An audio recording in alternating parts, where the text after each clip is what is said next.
Dude, how are you, man? I'm doing well, thanks. Good to Hey, see you. I got a question about the ad agency before we hit go on today's shows, because Jason and I are about to collaborate on two Money with Friends podcast. So hang out and chat with us, and we'll try to include you in the show as much as we possibly can. But is this a busy time of year for agencies, or is this a quiet time? This is notoriously the busiest time of the year. Is it? See, I would think that the companies you're dealing with, everybody's just trying to button up the end of the year and go home. Or is this the year when they have the ad budget for next year laid out and you're trying to get it before everybody else does? What happens is, especially this year during the pandemic, a lot of companies didn't spend money, and they get to the end of the year. If they're on a traditional fiscal cycle, Yeah. Some companies are July to July, as you know, or June to June. If they're January to December, they get to the end and they realize they have X amount of money left to spend. And if they don't spend that budget, their budget gets cut for the following year. So they have to show that they've spent X amount of money so they can renew it and get the same budget the following year. Not every company is set up that way, but a lot of marketing teams have to show we need this much next year because we spent this much this year. So they'll get to the end of the year and say, all right, we got to do a quick campaign, or they're in the planning cycle so they can come out in Q1 with a new campaign. So we're either busy doing that or trying to spend what money remains for certain clients. So it's probably the Q4 is typically the busiest time of the year. So when do you celebrate the holidays much then? Yeah. So the other good thing about advertising agencies is typically they're shut down for 10 days over the holidays, and that's pretty much industry wide. So you really are sprinting to get all the work done before the break. Then you take a break. Then beginning of January, you pick it up where you left off. So Q4 and Q1 are the busiest quarters in the industry. Yeah, but luckily you get that week off, because I don't know about you, but I need that week off now. I don't know if it's just because I'm 52 years old and I just need the damn week off or what, but I love what I do. But man, that last week of the year, I just want to play. Like, I look forward to it. The entire company right now is on like burnout status, and everyone's just trying to hold out so they can get, we take a week to 2 weeks off. And so everyone's just hanging on so they can get that nice long break. And then you come back well rested, but it's mandatory. And every year this year is just, people are fried. They're at their wit's end and they're a little testy. I got another question on a whole different topic, because this crap must've been fun. Like, you guys, so everybody check out my shirt. This is Jason's company right here. So this looks like the what were those after school specials, where they've got the what were those things called? The ones like a bill is on Capitol Hill. All those. I'm just a bill on Capitol Hill. Yes. Schoolhouse Rock. Schoolhouse Rock.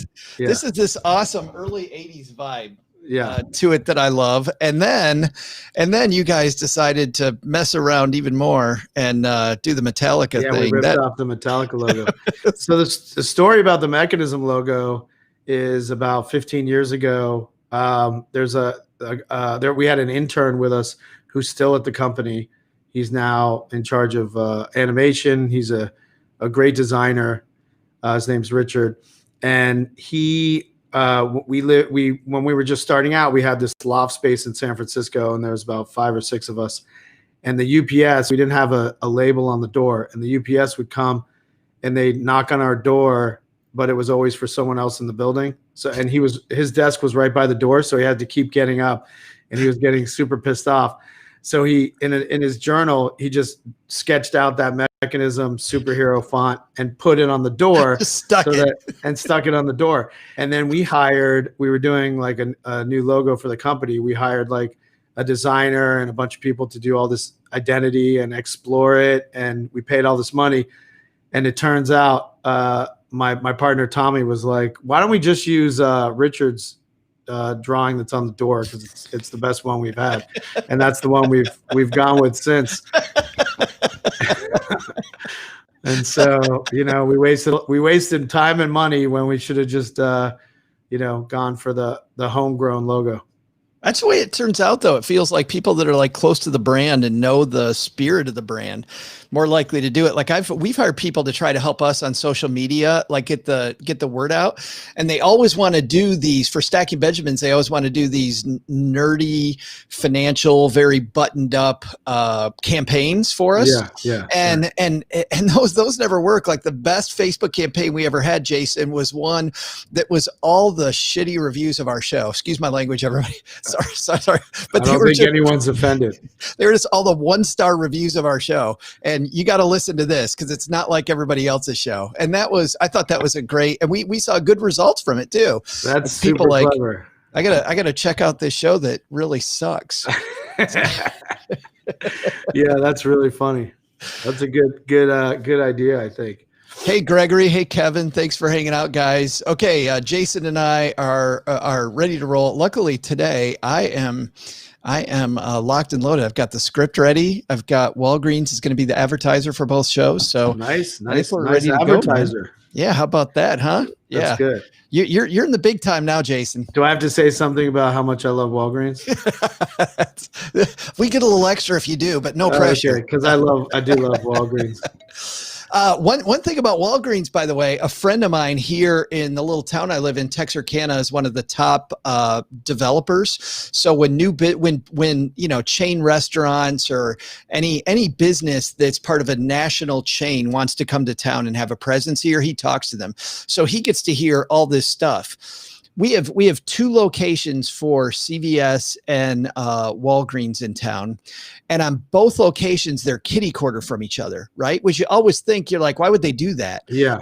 What's weird is that Jerry told me, at least in our town, they did it on purpose because if only one of them comes to town, people are like, oh, CVS is over there, but I could just go to Walmart or I could go to Target. Yeah. But if you start thinking of a corner as kind of my prescription heaven corner, and no matter which corner I'm on, I can get my prescriptions there filled. They actually have done research showing that CVS and Walgreens do better if they're on the same corner than if they don't. That's brilliant. Isn't that amazing? Yeah, that's really, really smart. Yeah. And people love a choice, right? Especially if the choice is right next to each other. Yeah. And then they can compare costs as well. I've only worked with Walgreens through, in the US, we've done some work with Red Nose Day, which is, the red nose that you buy. It's usually, Red Nose Day is usually during May, and it's to end child poverty. And, we've done some slogans and some campaigns for Red Nose Day, but Walgreens is one of the official partners. And whenever you go into the store, they're wearing the T-shirts during the month of May, and you buy the noses there. And I just always loved that Walgreens, this is an honest plug, not a propaganda plug, but I just always loved that they, not only are they in the business of making money, they actually donate a lot of, and a lot of brands in the Walgreens portfolio, like M&M Mars, they are part of donating proceeds to help Red Nose Day and help kids. So I always love companies that have a value and they're not they want to make money, but they're beyond just making profit. So I've always admired Walgreens for that. I was just rereading in your book, by the way, about you having most of your life this bystander, like, hey, I believe in this thing and I like it and I kind of nod my head, but I really do nothing. And talking right. about having the balls to actually get out there. I literally was rereading that yesterday. Yeah. And it's kind of, you always think one day I'll do something good in the world. Like one day I'm a good person. One day I'll do something, but why not now? Like, why what I'm going to do, yeah, I'm going to just fight about it on Facebook. That's what I'm going to do. Okay. Well, I guess that's something, Joe. That's something, I guess. Probably not. All right. You ready to make a couple podcasts, my friend? Let's do it. All right. This is for Thursday, December 3rd.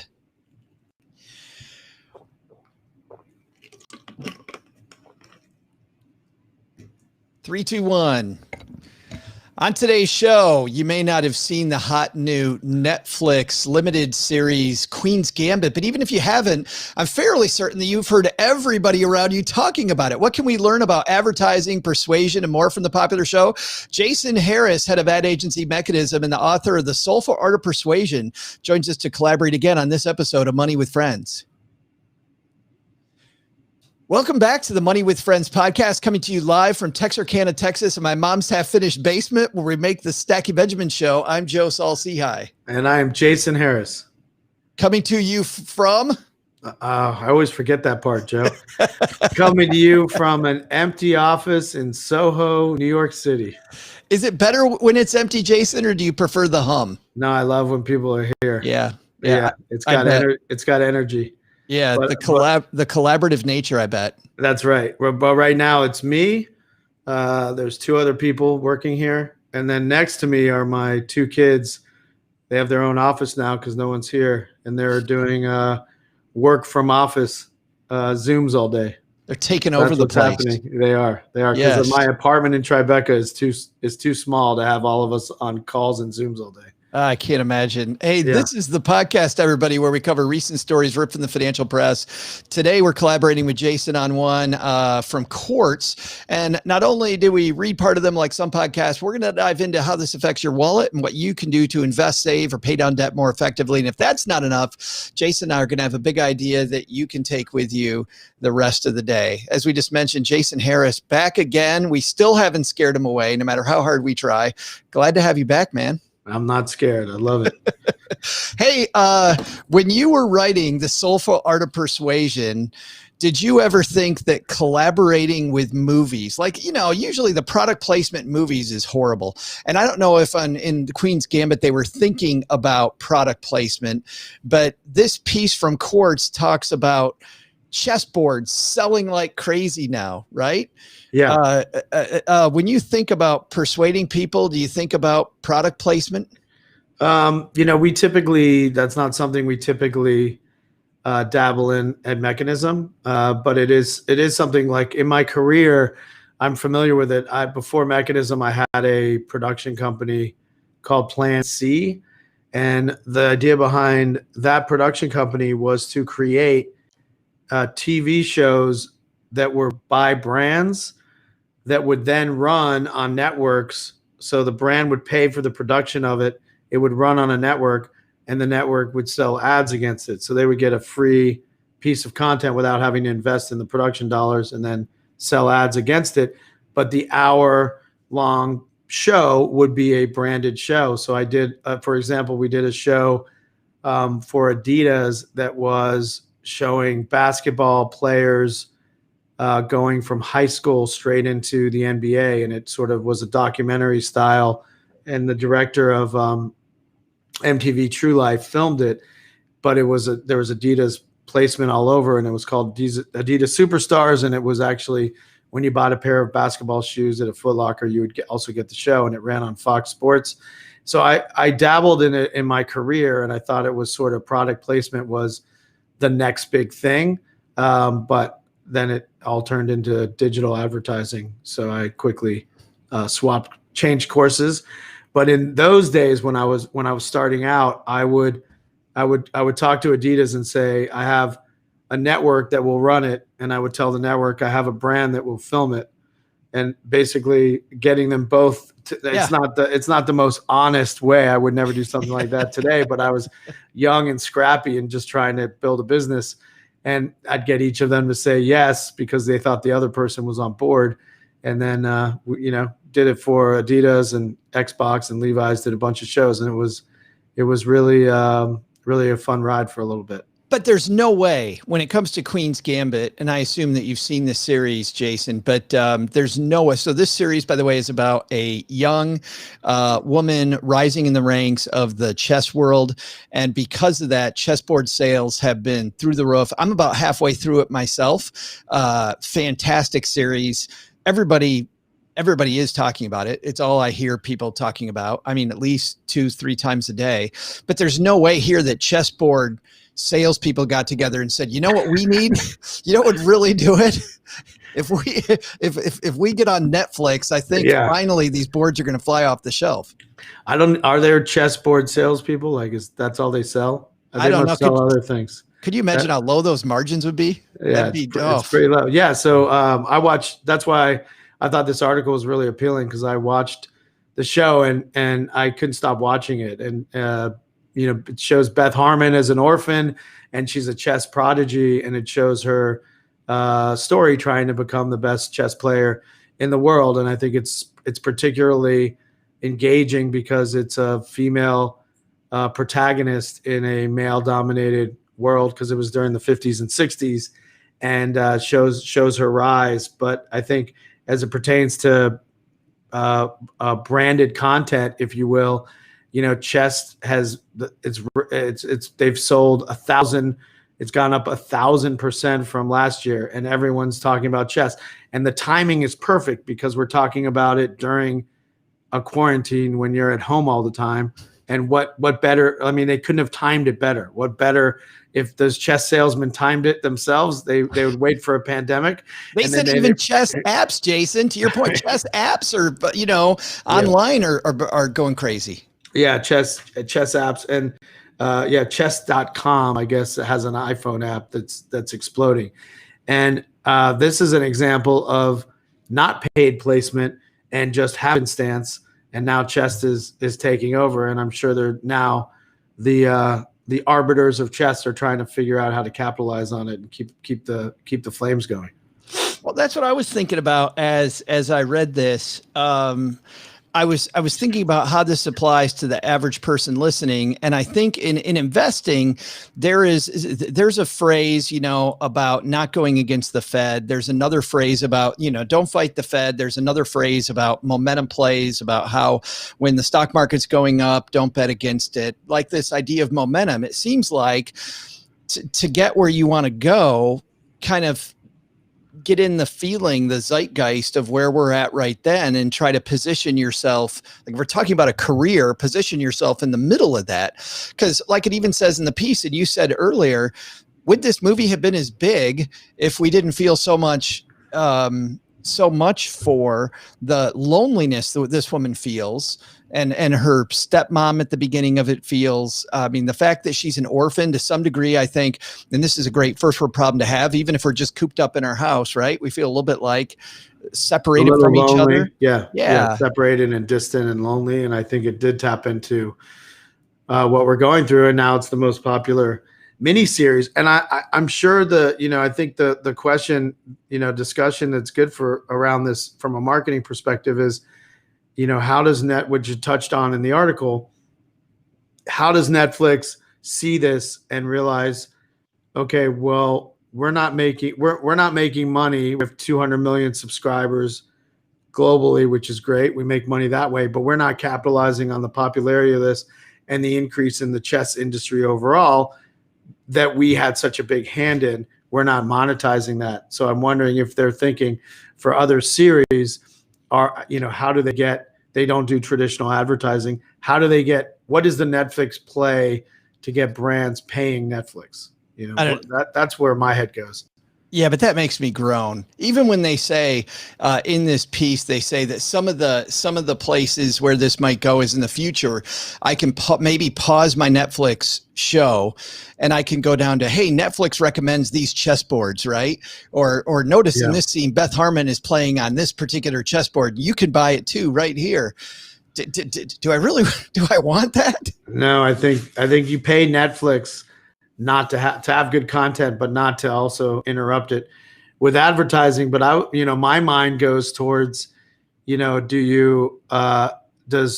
Motel 6 sponsor Schitt's Creek?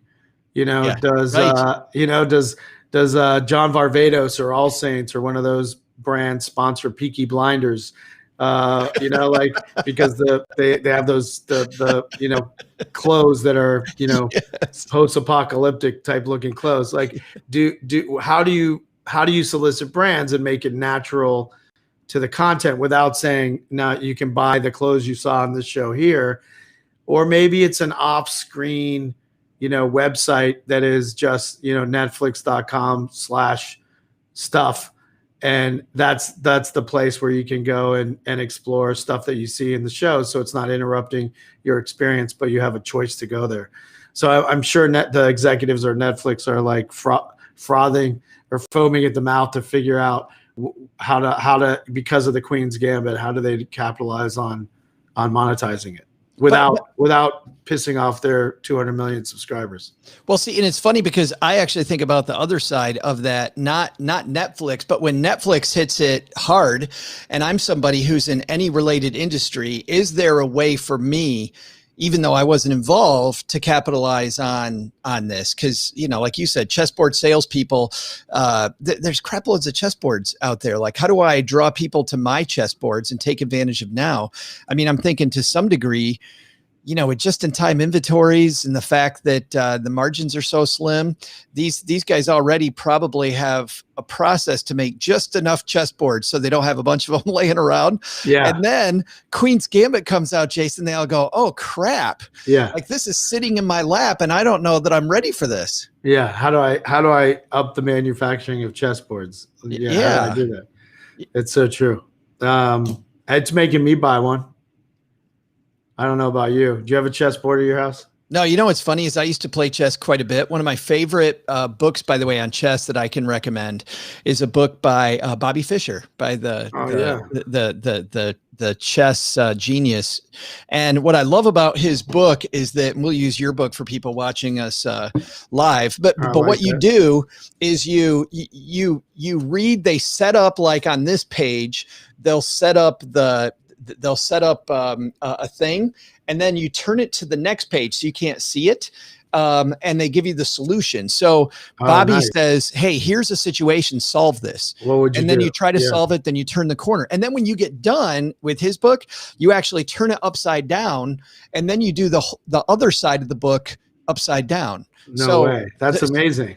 Yeah, so he can always test you, and he doesn't write so much as just shows you over the course of 200 pages, upside up for the first half and upside down in the second, how to play better chess. And my roommate in college and I used to play all the time, and I went from him smoking me to I just kicked his ass. No way, like just because of that book? Oh, because of that book, yeah. That's amazing. Yeah, I used to play with my dad. My dad's really into it, and I remember we had a marble chess set at our house, and I would play on poor instinct and always get smoked by my dad.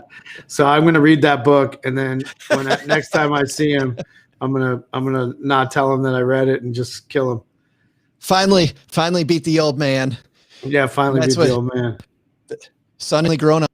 Exactly. And then I'll say thanks, Netflix. Yeah. Well, and on that note, we went over to a friend's house to drop some stuff off, and his adult son was there, and his wife, and they have a chessboard in their living room that I've never seen anybody use. And the guy's son and his wife were sitting there playing chess because they just watched Queen's Gambit. So no way, that's amazing. Yeah, same stuff. Hey, in just a second, Jason and I are going to have our takeaways from today's discussion of really, really great series that, I mean, you could do a lot worse than spending some time with Queen's Gambit. But first, I'd like to start with everybody out there who loves a good story. And if you're listening to Money with Friends, you definitely like good stories.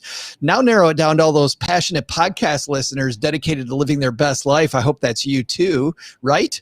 Well, Walgreens just created a new, easier way to shop, save, and stay well just for you. It's called My Walgreens. And when you join, you'll discover personalized deals, instantly earn unlimited rewards, and receive real-time local health alerts. Join for free at mywalgreens.com. That's mywalgreens.com. Exclusions apply.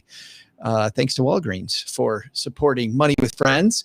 Jason, what's our takeaway from today's piece? Well, my takeaway, I think the article was about potential advertising powerhouse. Netflix is a powerhouse and what they will do with it. But my takeaway is slightly different. It deviates from the article. But my takeaway is success is partially based on timing, and you can't control it. And this is a great example. It's the number one show on Netflix. Chess has risen in popularity. You could never have predicted it, but it was a sort of the confluence of people at home, right, and staying at home, and this idea of chess hitting at the same time, that sort of happenstance and that timing made it so popular. I think if everyone was out and about running around and not at home looking for activities, I don't think Queen's Gambit, I think it would do well, but I don't think it would be the number one thing on Netflix that everyone's talking about. Would it be too much to say, too much conspiracy theory, Jason, to say that they plan this, that they plan to have, kind of some forward thinking, maybe back in March, April, and said, you know what, if this is still going on, this may be the perfect time to release a show like this? I guarantee you they had that strategic discussion about it. And how much FaceTime in the interface, new on Netflix, how much FaceTime they gave it. I think they knew it was a great show, and they knew it was the time to release it. Maybe it was already slated for release, but I think they pumped it more because of the content, and they knew that it was the right content at the right time. So my takeaway is you can plan, but sometimes it comes down to timing that you can't plan. Well, and I love that, because we at Stacky Benjamins, I interviewed Annie Duke, the poker player. So we're going to mix metaphors. We're going to get away from chess and talk about poker. But she talked about how you need to disassociate the result from the process, right? Like you could have something, and poker players, as you know, Jason, calculate odds all the time, and you can have something that has a 95% chance that you're going to win a hand and you still lose. And she said a big problem that people have is they associate whether they win or lost with the process. Instead, always work on the process, and then the result will take care of itself. And you can't always control it. Yeah, that's right. Yeah. Love that takeaway. Hey, I heard a rumor. We've been talking about it a little bit. That is my takeaway. It's riffing on yours. Oh, all right. Come on. That's a suck off takeaway. You need your own takeaway, Joe. That's how we play this game. All right, man, pressure. No, my takeaway originally would be this idea of not fighting what's going on around you. I often see people, and frankly, to a little bit, we do this. We were having this internal discussion about our podcast yesterday about how much are we talking about what's really going on in the world, and how much are we wishing the world were a different place than it really is. Like, where is that line? And I think the more you play in the real world the way it is versus the way that you wish it were, and you accept reality the way that it is. And, and I partially steal that. Jack Welch, the CEO of GE, said that for a long time. He's like, we can wish that this were the number one or number two industry of its type, but it's not. So we're not going to do this anymore. Right. Yeah. So figure out where to best spend your time, and, but base it in reality. And sadly, with as bad a place as we are now, this wonderful series, and I don't mean that it's sad that they took advantage of it, but sadly, we're in such a crappy place that it's a perfect time to talk about a game like chess that you can play it with your dad, Jason. I'm done with chess. I'm done. All right. Maybe we'll play one day. I can get you to play it again. Where does everybody get the Soulful Art of Persuasion, Jason? I have a website, thesoulfulart.com, and then also Amazon. Look up The Soulful Art of Persuasion. Boom, it'll be right there. You can get it on Audible, paperback, hardcover, however you choose to digest it. And not only a great read, as I was mentioning earlier, but looks good on the shelf, which you'd expect from a guy who does what you do. So Jason and I we're back tomorrow talking about some more pop culture. We've got Carrie Underwood in a recent interview she gave, and we're going to talk about fear on tomorrow's show. We'll see you back here at Money with Friends. Bye-bye. Bam. One down, guys. Nice. Today it's just the four of us, six of us. Yeah, the chat window is quiet. I know, we got a small group today. Gregory was here, Kevin was here, but nothing going on. It's weird how sometimes we'll have 20 people and everybody's super chatty, and today it's just you and me. Totally. All right, let me. I got my drink. Let me switch these over.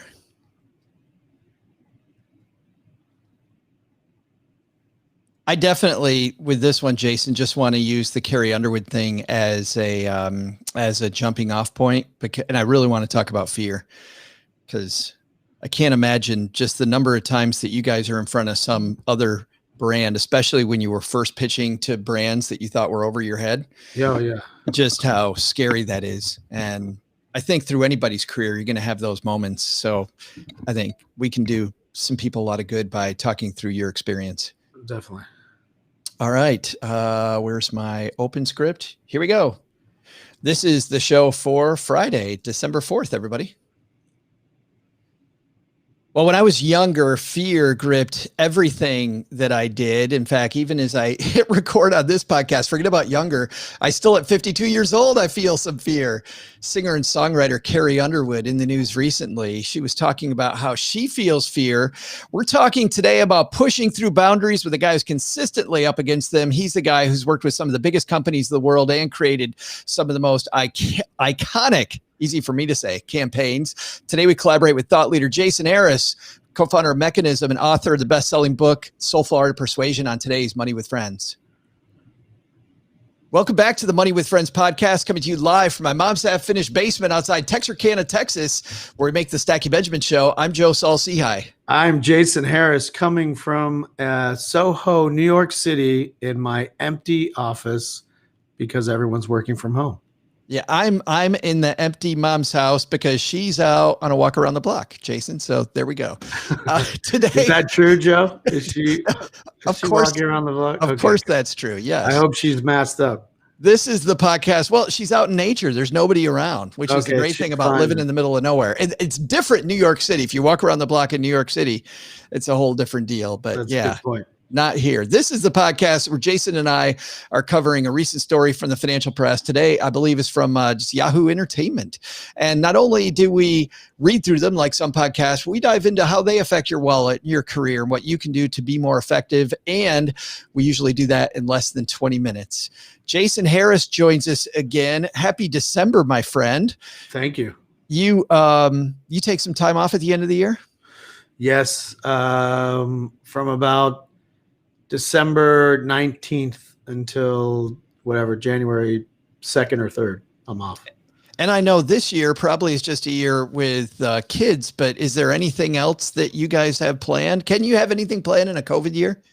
I am planning to go to Hunter Mountain, which is an hour and a half drive from New York City, to rent a remote log cabin and try to do some skiing with my boys. That is the plan, because skiing, you're outside, you're already wearing a mask. How bad can it be? But that's the current plan. Yeah. That sounds awesome. I'll drive up, Jason. We'll meet you there. Perfect. What's your plan? My plan, actually, sadly, is to stay at home, have a quiet time. And, yesterday we talked about chess. I intend to, and I never get enough time to do this.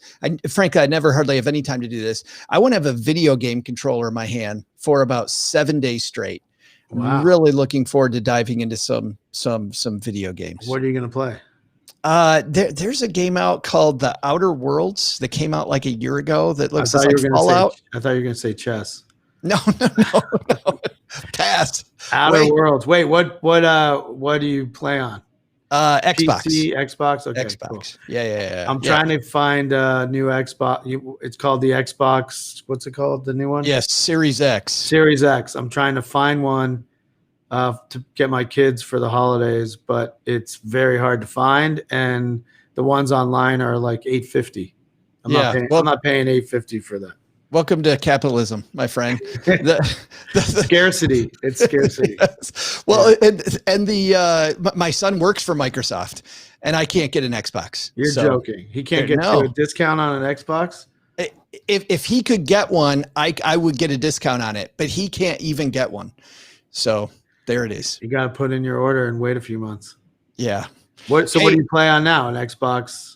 The old one, the Xbox One. Yeah, okay, just cool. The old Xbox One. And I turn it on maybe an hour a week, play some golf. Usually I'm playing golf or racing games, but I kind of want to dive into something a little A better. little meatier. All right, cool. A little nerdier, Jason. Speaking of nerdy, we've got a little bit of a nerdy piece today, talking behind the scenes about Carrie Underwood. I guess that's not that nerdy, is it?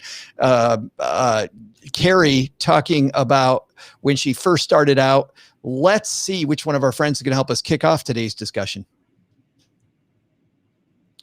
I just realized, by the way, Jason, I forgot to do that yesterday. No bumper in yesterday's show because the host is a moron. But you're gonna have to edit one in.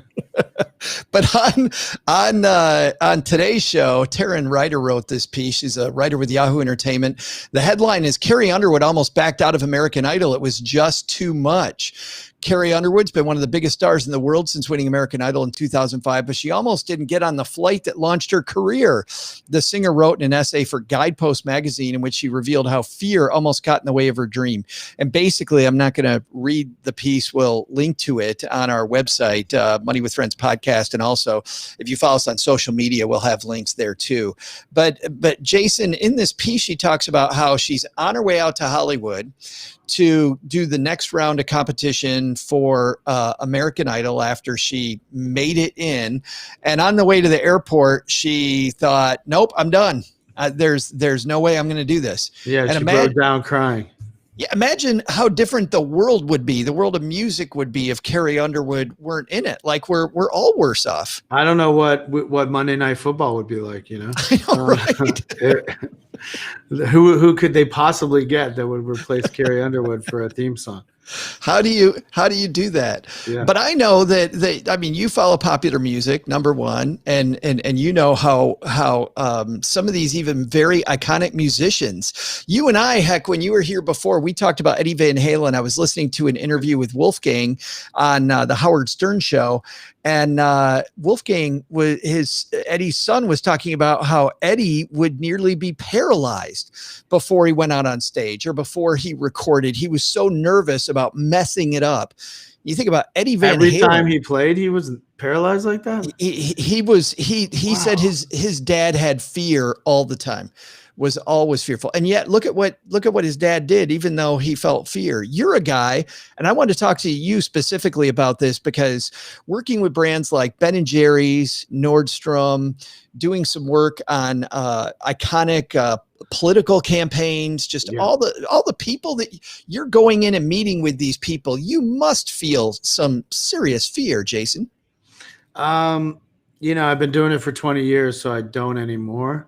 But certainly earlier on, I was gripped by fear, and I had to fight through it because you're pitching. First of all, starting a company where every pitch is a lifeline, and you need clients. If you're in a service business, you need clients to survive. So not only are you afraid you don't have a reputation yet or a name yet, or enough case studies under your belt to woo a client.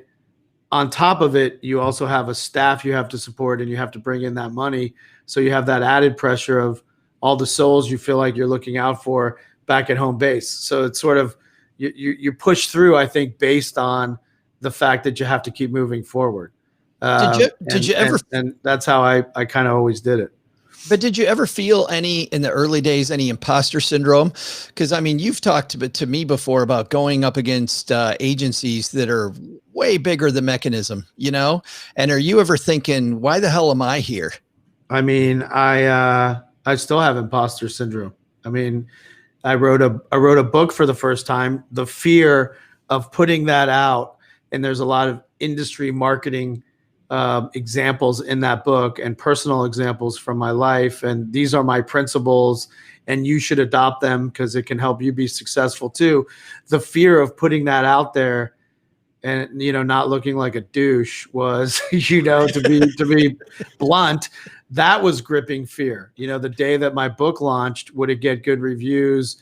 Would people in the industry make fun of me? I had imposter syndrome. Well, I'm a first-time author. I had imposter syndrome doing that. And I think, it's easy to say, it's hard to do, but anything new that you're trying to do and develop, you have to push through and see what's on the other side of fear. And you have to get through. You just have to move forward. I thought I was, talking about, I was sort of preparing for this conversation this morning, and I stumbled on this Albert Einstein quote that I feel applies to the way I look at imposter syndrome and fear. And it's life is like riding a bicycle. To keep your balance, you must keep moving. And I think that is part of the Carrie Underwood story, how I feel when approaching clients, that imposter syndrome. If I'm trying something new, like being an author, that out there, you don't know the result. You don't know what's going to happen, but you have to move forward. You have to understand that you have that fear and move past it as best you can. The alternative is doing nothing, and that's going to get you nowhere. I'd rather put a book out there and get some flack, which would probably, put me in the fetal position for a couple of days. But the idea that I tried it, to me, is more important than backing away or quitting American Idol because you have that imposter syndrome. You went over a lot right there. I'm wondering if any, no, that's all right. That was great stuff. And I'm wondering though, to kind of break that down a little bit, is part of what you just said a mantra that you give yourself when you feel fear? Is it, if I don't do this, I'm doing nothing? I mean, that could be a mantra by itself. The other mantra of kind of just one foot in front of the other, like don't look at the whole elephant, right? Like, I don't know who the hell would really eat an elephant, but there's a whole thing about when you eat an elephant, do it one bite at a time. It's good that you bring that up. I kind of have two mantras in those situations, which, when you feel like you've mastered a craft or you've done something for a long time, certainly you have less fear, but you still get gripped. I still get nervous every time I have to pitch a client. Are they going to like our ideas or not? And it's the stakes aren't as high because we have a lot of clients and a successful business at this point, but I still have that anxiety and that fear, and I probably always will. And so that's one mantra is, move forward. Like you can't go backwards. That's one. The second is, and you probably heard this a lot, is that nobody knows anything. And if you keep that in mind, that we all have imposter syndrome, we all have fear, we all realize we don't know everything or anything sometimes. If we're all on an equal playing field, it really helps you move past that fear. It's interesting. When I was first doing PR training for American Express, they said, if I'm giving a presentation, I forgot to say something, realize the only person who knows I forgot was me. Nobody else knows what I didn't say. They only know what I did say. So be careful about what you say. And if you drop the ball on something, just let it go. And it's amazing how thinking through that I'm the only one that knows. And also, if you say something that other people already know, which I thought, to your point a second ago, I thought would make me look dumb. It actually makes you more relatable, because when you say things that somebody already knows and they get to nod their head, the more they nod their head, as Jason, the more that, I know that. I agree with this guy. Yeah. This guy's incredibly smart because I already knew what he's talking about. He's clearly brilliant. So that was that. Well, my mantra has always been, because I do. In fact, I've learned that if I don't feel fear, I'm going to probably mess it up. Because when I go in really confident and not feeling anything now, I actually get this horrible feeling, because usually I'm on my best game when I feel fear. But Nike had this phrase, before they had just do it, that was not as sexy, but it was feel the fear, but do it anyway. Yeah, for me, that works way better than just do it. Feel the fear and do it anyway. It's really good. That's really strong. I wasn't aware of that phrase. That's really good. I had like a, Runner's World magazine, and they'd have that centerfold with some runner, and I would take that, or I took that, and I think this one was Barry Sanders, actually. It was a Barry Sanders ad, and I took it off and I put it on my wall, about fear and about how fear never gets you anywhere. I like that idea, by the way, Jason, also of thinking about the other side, because in financial planning, a lot of the time people say, well, I'm afraid to save somebody long-term because what if I need it short-term, Right. And a woman, you probably know Susie Orman. Susie Orman says, well, just put yourself at age 70 and now you've never saved a dime, and then feel that fear for a second. That's worse. Yeah. So back to do you know where Just Do It, the slogan, was inspired by? No. Have you ever heard that story? Just to backtrack for 1 second, because I recently learned this and I think it's fascinating. It was inspired by the final words of a notorious killer in the 70s in Utah, who was about to get executed, and his line was "Just do it," and it was printed in a paper. And Dan Wieden, Wieden and Kennedy is the agency that does the Nike work, who was the founder of Wieden and Kennedy, inspired that phrase and adopted it in the 80s after he read about the phrase in the 70s and adopted it and applied it to Nike. But it came from execution. That's horrible. I know, but it's a fascinating. It's fascinating that he heard it and held that in his brain to use later.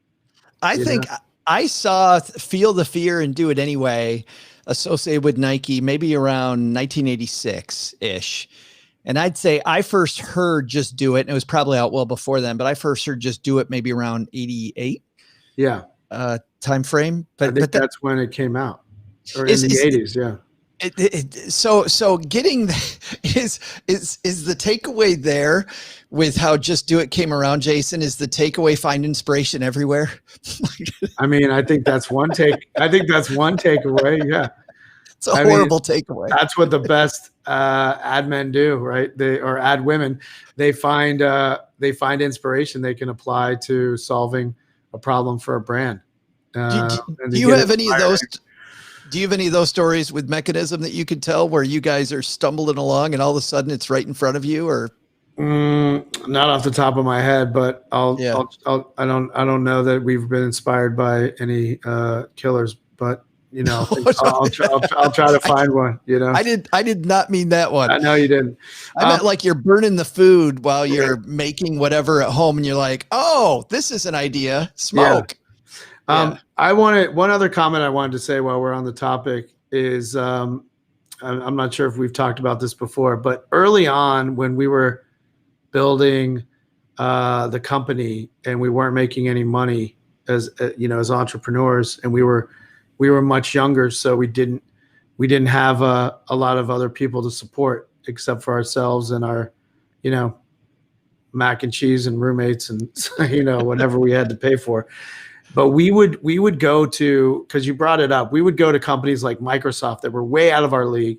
Who's this creative boutique agency in San Francisco that no one's ever heard of? And we would figure out a way to get these meetings, and we would tell them we had ideas that we wanted to present to them, and just take the meeting and we'll present our ideas to you. And if they liked the ideas, we would pay ourselves to get the ideas made in hopes that they would use these ideas, and then, or not, but either way, we could build a case study that we had worked with Microsoft. And by associating our unknown brand with a well-known brand, by paying our way through it, that allowed us to build credibility and case studies to get other brands to pay us to build the business. And the reason why I bring that up as it pertains to this conversation is because that helped us overcome our fear, because we were offering something, it's like The Godfather, a deal they can't refuse, because that helped us get over the fear. We know we have good ideas. We know you don't know who the hell we are, but we believe in this idea so much, we will fund it. And if you like it, you can run it. And that helps get over fear when you're starting a business, because you're acknowledging the different values that you both bring to the table. Well, even though it helps you, it also seems that in some ways that's generous. You're helping other people. And It's funny because in your book, as I was thinking about fear today, you can see that people that are live with us can see that I got the flap right in the area that's I'm not going to get the camera right, but generous, right? About thinking about how you're helping. And whenever I feel fear, I think about this is helping somebody else. And every time I stop thinking inside my head and think about what I'm doing for somebody else, that also helps me through the fear. Break through the fear. I love that. I also brought up this piece from Psychology Today before we move on, which I thought was really important. This is by Theo Thucydides, PhD. and 7 things you need to know about fear. And I'm not going to read this whole thing, but I thought these are pretty important because, as you know, Jason, we're talking about kind of garden variety fear, but some people have phobias. And number 1 thing to remember is that fear is healthy. Number 2 is it comes in a lot of shades. It can be anywhere from mild to paralyzing. Number 3 is it's not as automatic as you think. There are things that you can do to work through your fear. You don't need to be in danger to be afraid. It's okay to be afraid even if you're not in real danger. And number 5, the more scared you feel, the scarier things are going to seem. So fear plays on fear, like it sets off these dominoes. Fear dictates the actions you take, and the more real the threat, the more heroic your actions. So it said we react differently to real threats. The more that fear, the more we have a real threat instead of just a fear of a threat, the more we somehow find a way to step up. Oh, that's awesome. I love that. Wild stuff. Hey, in just a second, Jason and I are going to have our takeaways from today's discussion about Carrie Underwood fighting through some fear she had at the beginning of her career. But I want to start with everybody out there who loves a good story. And I think we heard a good story earlier about how Nike's Just Do It was created. But if we narrow that down to all the passionate podcast listeners who are dedicated to living their best life, well, that's you, right? Walgreens just created a new, easier way to shop, save, and stay well just for you. It's called My Walgreens. And when you join, you'll discover personalized deals, instantly earn unlimited rewards, and receive real-time local health alerts. Join for free at mywalgreens.com. Exclusions apply. It's mywalgreens.com. Nice. Jason, what's our takeaway from today's piece on fear? I think my takeaway on fear is Carrie Underwood broke through her fear and became Carrie Underwood. And if you're not pushing past the fear and moving forward, you're staying still. So I think you have to almost view fear as progress. If you're afraid of something, that means you're moving forward. And so you should embrace fear and not do what that article said about adding fear to fear.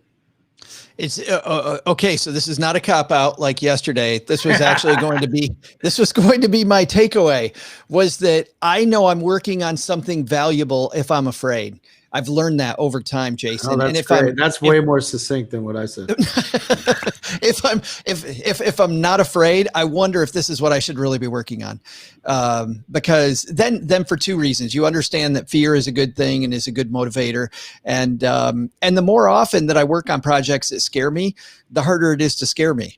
And which, like you said, you've been dealing with these brands now for 20 years. You can walk into a room with some of the biggest brands on earth, and it's what you do. That's who you are. And you're helping these brands and helping them get the word out about who they are. And who better to work with than Mekanism, right? So I love that. I love it.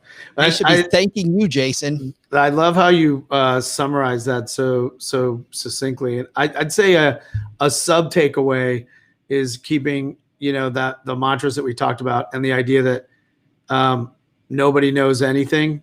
So you should, and that's, there's an asterisk to that. Everyone has imposter syndrome. Everyone's afraid of something. So you should realize that you're on a level playing field, and that helps you push through, because it's not like everyone else in the room is 100% confident and you're the only person with fear. Everyone has that in the room. And so that helps you push through it also. I got to tell you, I have so much fun collaborating with you on these episodes. This has been such a great time. Jason's going to be back next month, but before the holidays, I heard there's a great holiday gift people can get at a bookstore or a website that go to any bookstore. You can go to thesoulfulart.com or Amazon and pick up The Soulful Art of Persuasion. It is a great stocking stuffer, very affordable. It's just in time for the holidays. It is. And actually what's funny is that while we talk the last couple of days a lot about brands, you are a brand. One of my favorite management gurus, Jason, is a guy named Tom Peters. And Tom Peters talks about brand you. And man, if you are brand you need to persuade people, whether it's persuading mom to make the meatloaf or whatever. Soulful Art of Persuasion. Good stuff. Love it. Jason, happy holidays to you, my friend. We'll see you back here one more time in January. I can't wait. It's always a blast with you, Joe. I really appreciate it. Bam. Those were great. And our quiet crowd. So I know. I thought this was a good one. No technical difficulties. we made it through. Although Ethan, our new video editor, had fun editing the middle out of the last time. They actually do get a thrill when they get to like, oh, this is messed up. I have to do something. Yeah. All right. Yeah. Yeah, that's awesome. All right, guys. Everybody, Jason.